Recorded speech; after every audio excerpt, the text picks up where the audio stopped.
नमस्कार।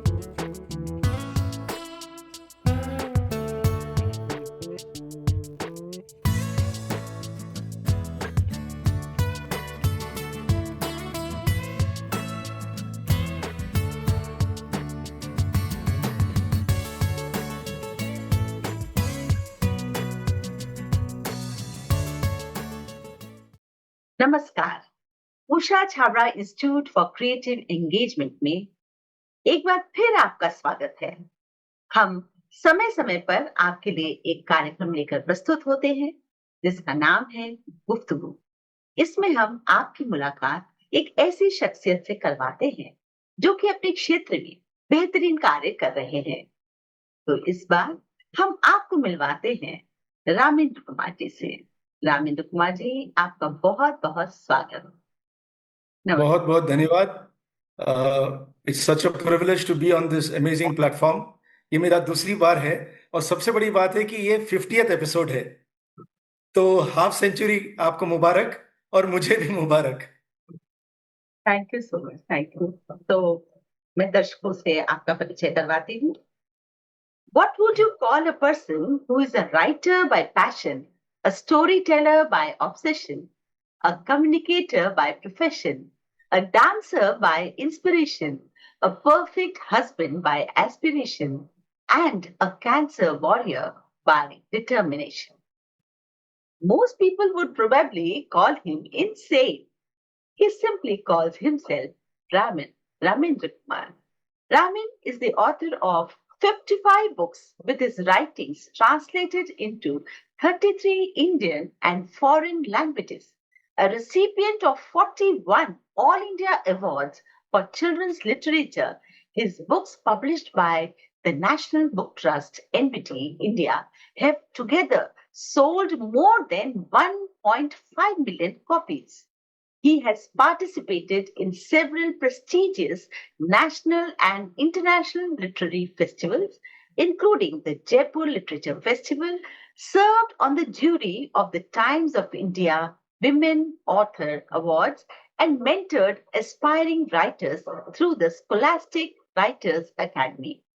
An engineer and MBA by qualifications, Raman took voluntary retirement as General Manager, Corporate Communications at SAIL, a Government of India undertaking.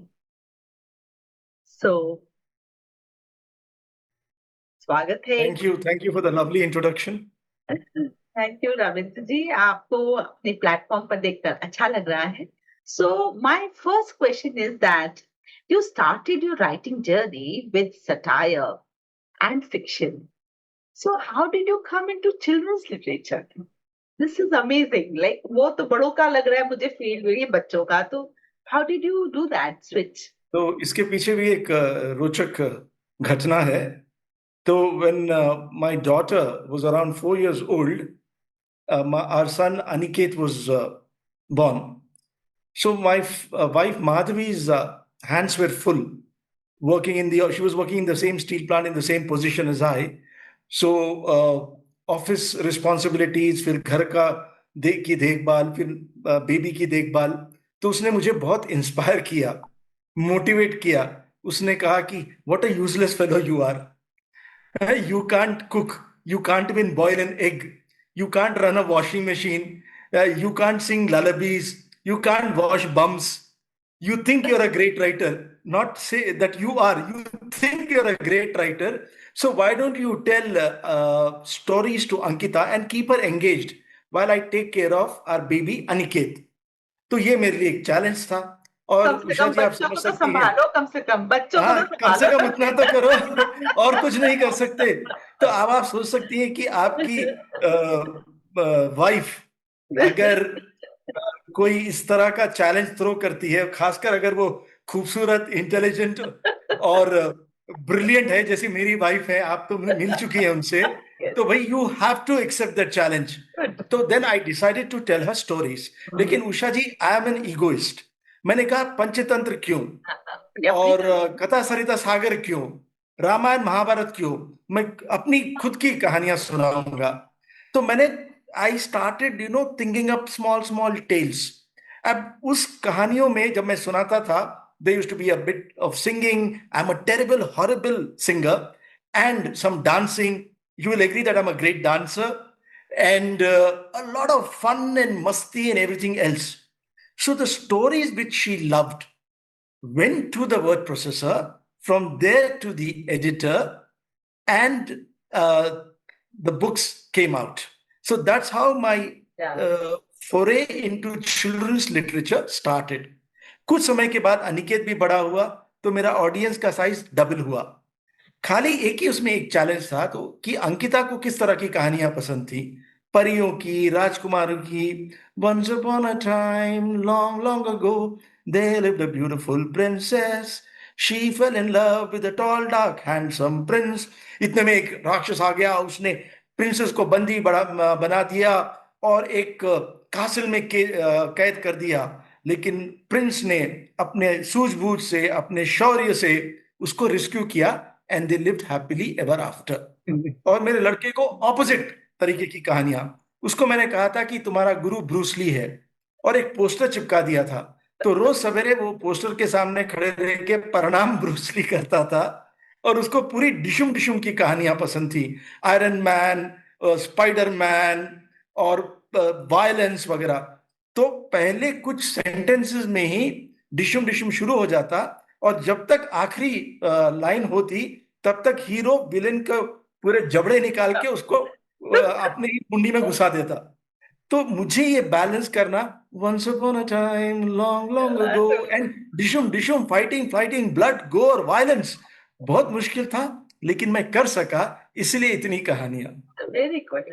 सो मुश्किल आती है, पता है कि idea कहाँ से आए, और अगर आइडिया आ भी जाता है तो लिखे कैसे. तो how do you go about this process, like getting the idea and then writing, because you have written so much. How do you do it? Prolific writing कैसे कर रहे हैं, और आइडिया से कहाँ तक पहुंच गए? This is something very different. Thank you. Very interesting question. So whenever I get an idea, so I allow it to marinate in my head. So it develops, it grows, and when the plot is formed, the characters are structured, the setting also is imagined, and it reaches a particular stage. When I have the confidence of writing it down or typing it on the computer, I type it down and then leave it for a few days. Then I go back, revisit it, do the polishing, and then finalize it. After that, no changes unless the editor has some points which I agree with. So the reason I'm prolific is my father, who's my Khuda, my God, has blessed me with the ability to keep the ideas in my head for hours, for days, for weeks, for months, and in a couple of cases, even years. So the ideas I keep in my head, and whenever I get a chance, I type them.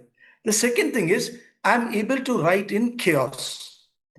मैंने meetings में लिखा है, वहां MD साहब सामने बैठे रहते थे और वो अपना भाषण देते रहते थे, और मैं ऐसे ऐसे ऐसे ऐसे करके स्माइल करता था, और बेचारे एमडी सोचते थे कि देखो ये कितना वो कंसंट्रेट कर रहा है और कुछ लिख भी रहा है, मेरे पॉइंट्स लिख रहा है. And what I would be writing is once upon a time, long, long ago, or in the future, far away. So that ability to write in chaos has helped me to formulate those ideas, keep them, and write whenever I can. बहुत अच्छी बात है, बहुत अच्छी बात. तो मतलब stories, आपकी स्टोरीज में मैंने देखा है कि हम जुड़ जाते हैं, we connect so easily. So how do you write like that, कि हम कैसे लिखें कि वो एकदम हम ऑडियंस के साथ कनेक्ट करें? What should be the things, like आपको क्या लगता है, what does a reader want? So सबसे बड़ी बात यह है कि आपके जो कहानी है, मेरे हिसाब से it should be entertaining. It should be pacey. Yes. Right? It should have a hook. And the first few, especially when you're writing for children, the first few lines of a story, or first few sentences of a story should hook them. Otherwise, they'll just shift to some other medium. Secondly, apart from the pace, I also believe that there should be a value. Now, the value should not be moralistic or preachy or, force down a reader's throat. The reader should internalize, imbibe the value without even realizing that she is थोपना नहीं doing. है उसको ना, थोपना थोपना बिल्कुल नहीं है, लेकिन ये जो आजकल फैशन हो गया है कि बिल्कुल वैल्यूज नहीं होनी चाहिए, मैं उससे एग्री नहीं करता हूं, क्योंकि entertainment only for the sake of entertainment is like chewing a bubble gum. Yes. कुछ समय के बाद उसका स्वाद रहता नहीं है, लेकिन एक जो वैल्यू है वो हमेशा हमेशा रहती है.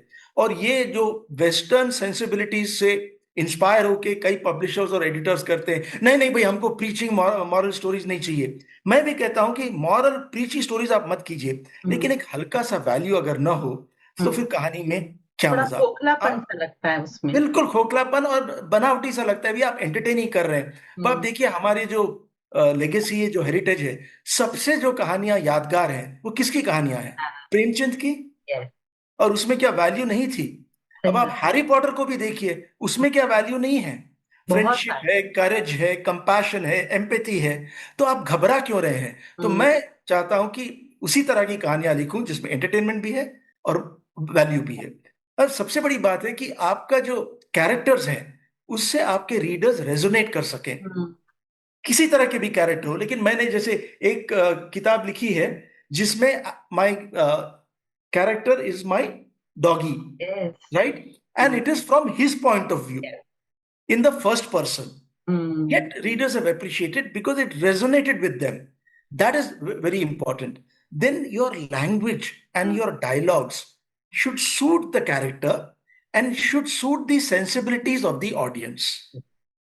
The setting should be natural. By natural, I don't mean that इस तरह से होना चाहिए कि आप किस तरह भी आप सेटिंग करें. जैसे अगर कोई डरावनी कहानी है तो आपकी सेटिंग उस तरह की होगी.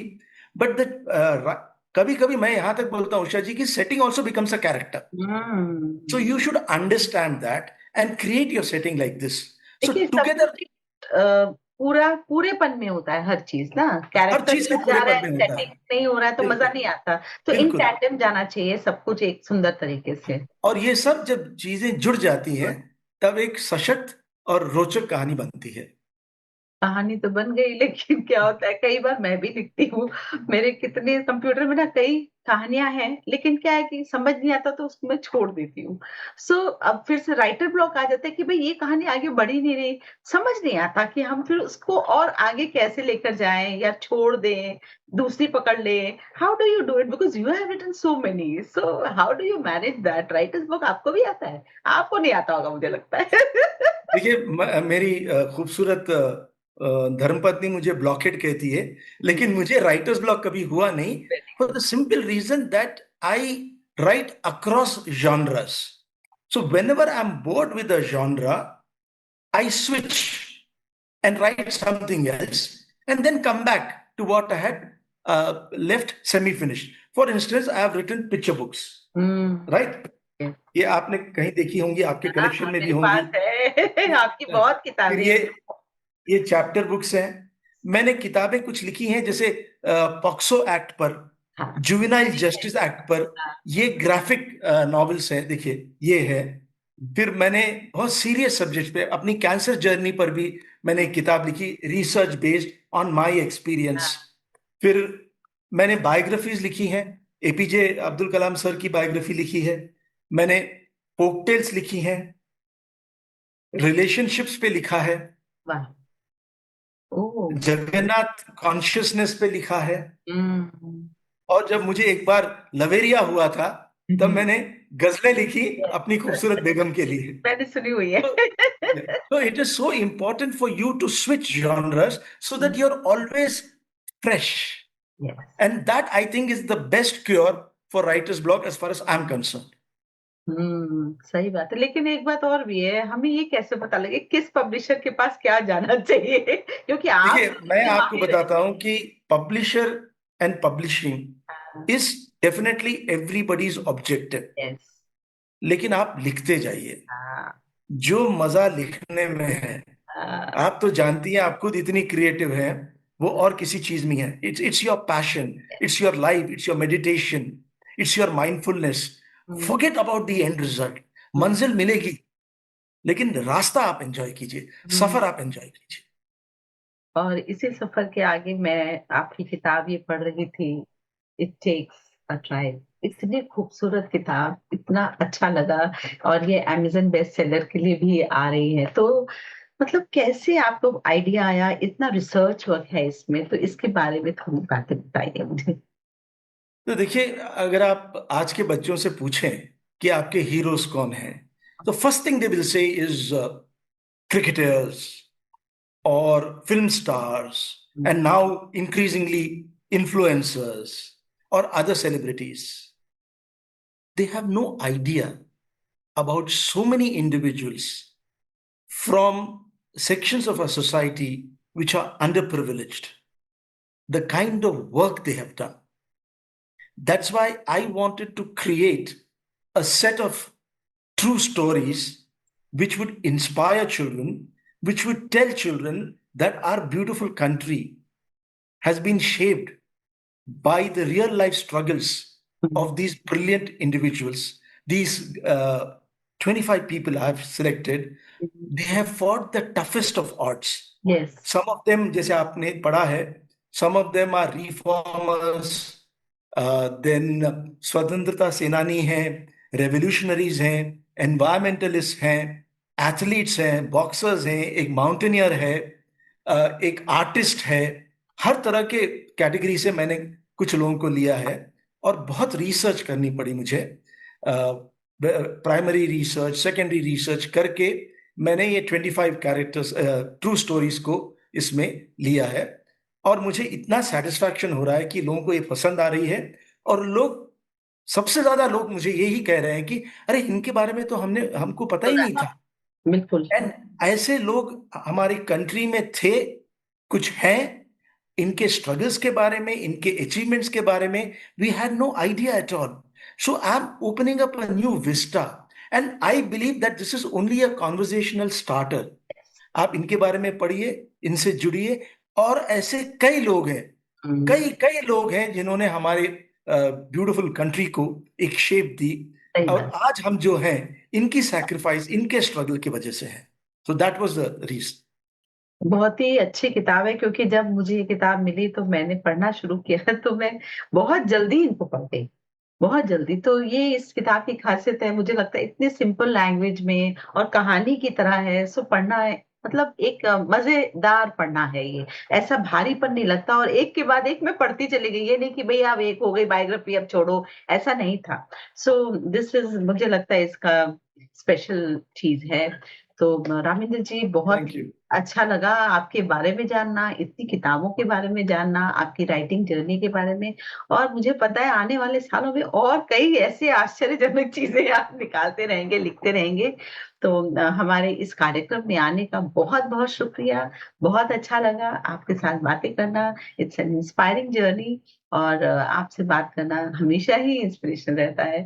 Thank you so much for joining us बहुत बहुत टुडे। धन्यवाद. I should thank you for this amazing platform and all the very best to you. And you please continue inspiring with your versatility, with your creativity, and most important, with your empathy. बहुत बहुत धन्यवाद. Thank you sir, thank you so much. नमस्कार। नमस्कार.